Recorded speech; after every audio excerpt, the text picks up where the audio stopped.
Hey, good morning, guys. It's Goose here, and welcome to STN Stock Talk with Ricky and myself. I hope you guys all had a fantastic weekend. Looking forward to see what the week brings with this easy market we're in, right, guys? This has been really nutty, this market. It's just stay safe and make sure you're not overstaying situations and trading smart.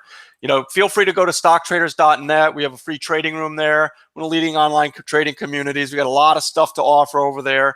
And I always encourage you guys to go check it out and sign up for the free trading room because you guys can send us a message. Any of the instructors are always there to help you out. And I want to remind you guys that nothing that we're talking about this morning or any of these days is any type of solicitation. We try to pick a few different ideas. Some of them might be unique ideas and not just following what everybody else is looking at and seeing how dailies are setting up, just to throw ideas at you guys to try to open up your minds and hear our thoughts on those names.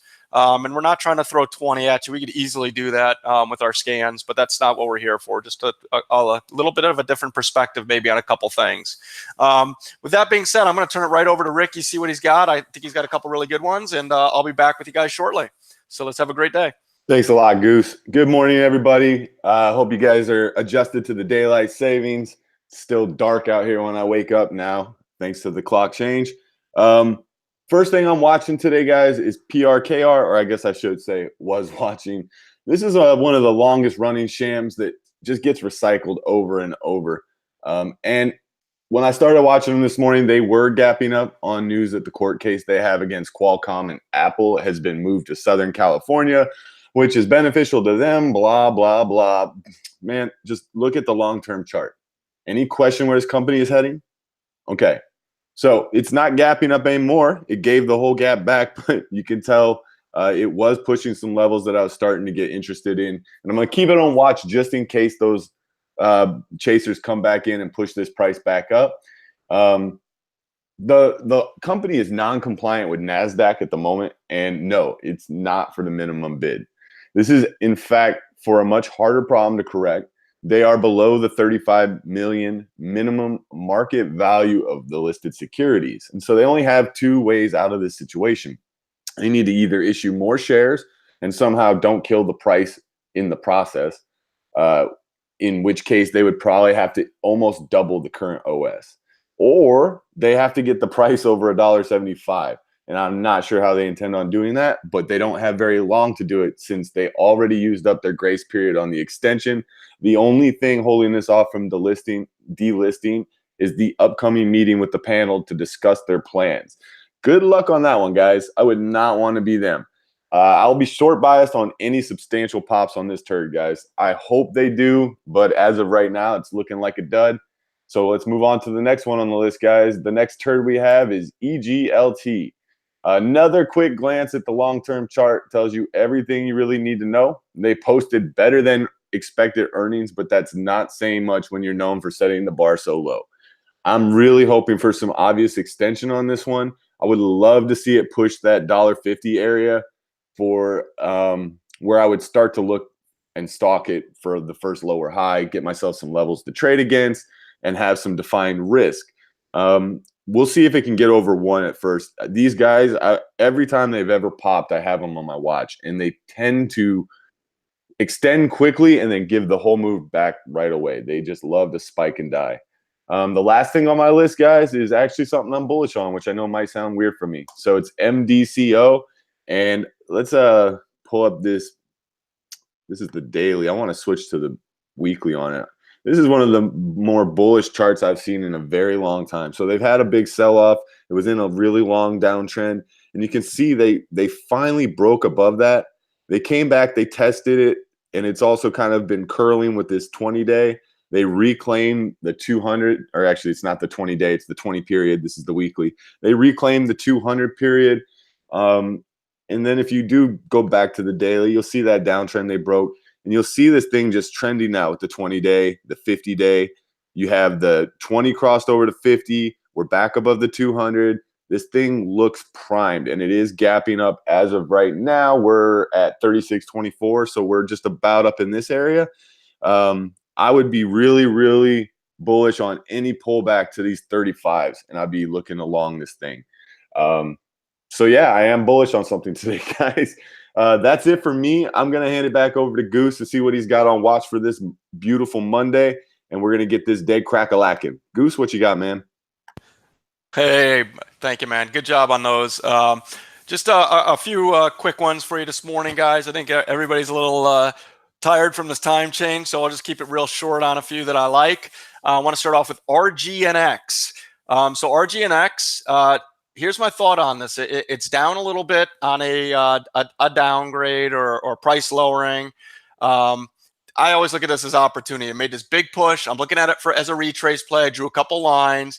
You could see what it's been doing here as it kind of held. It's going to open up below that, it looks like, as it's already traded, a couple shares down at the 35.20 area. It is a thinner name. Just have that in mind. I know when the news came out, it traded over 1 million shares. And it looks like it's a nickel trader as well. It's 5-cent ticker.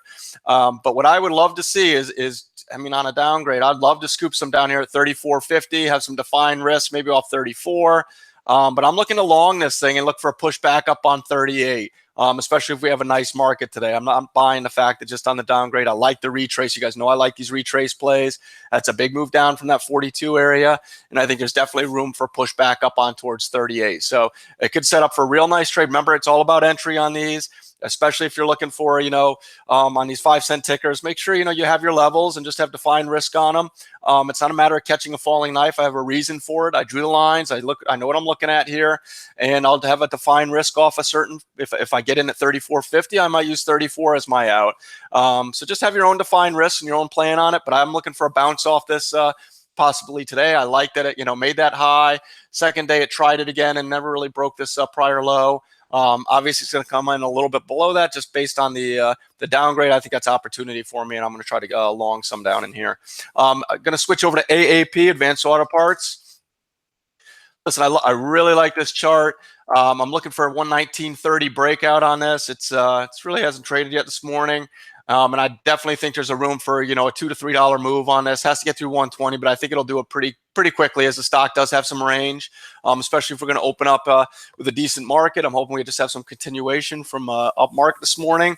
And I really like this play. I love the chart setup on this. You can see the 50 and the 20-day both trending. See a nice move on this. Any kind of dips have been bought up, off lows. I'm looking for this thing to break through these pivots here and make a push on, hopefully 123 to 125. And I like this idea for today. So I will be all over this one as well. Finishing off on ADRO. And sorry, guys, I'm fighting a cold today. Bear with me. But ADRO, here's my thought on ADRO. This is one that made a nice push on Friday. You could see it went up and tested close to that 200-day. It looks like it's opening up again a little bit. I saw trading as high as 950 this morning. No volume on it yet. This isn't a huge volume name, traded 1.3 million. But take a look at this. If you guys drag this back a little bit, this is a very interesting one. You can see these levels. First of all, the 10 is going to be a psychological number here. But a push on yesterday's high brings it just below the 200-day. Obviously, it traded at 950 already. So we'll see how it opens. If it wants to push on 950, make a lower high on this, I think there's plenty of room to fade this thing. You could see they gave up most of, not all the move, but about 35% of the move on Friday. So what I look for is a nice push up on 950, a lower high, excuse me. And then, fade back towards this $8 area or something like that, low eights maybe. So I think there could be a really nice trade setup on this. Again, if this just keeps trending all day, there's nothing to fight on this. If it keeps moving higher and wants to go through that 950 and establish it or go through 10, just let it go. I'm looking at it for an opportunity just based on, the action. The lower high, but I do think there's a tremendous opportunity possibly on this. Listen, these things don't need volume to come down. They need volume to push up. So if this thing starts, lightening up on the volume after the morning surge, it looks like a beautiful opportunity for me. So I'll be licking my chops. Anyway, that's it for today, guys. We'll be back at it tomorrow at 9:05. Hope you guys have gone and visit us. Also, make sure you're telling your friends about us. We're trying to spread the word. We're trying to do a good job for you guys, and hopefully we're adding some good value for you guys in the morning. And I look forward to seeing you guys tomorrow morning. So, Ricky, back to you, man. Thanks a lot, Goose. And just quickly, I'm just going to bring up that I think early February really brought out a lot of the bears on the SPY. And if there was any question as to whether or not that bounce off the 200 was going to hold or not, I think if we get over that 279 level, just from like a technical standpoint, I feel like the market's back to bull mode, and I think it's looking pretty healthy, and we could probably see some new all-time highs. So, yeah, I like that idea on some continuation from the market to give some longs a bit of that tailwind. But as always, guys, if you don't have a plan, you don't have a trade, let's go out there and stay safe. But at the same time, let's effing crush it. Peace, guys.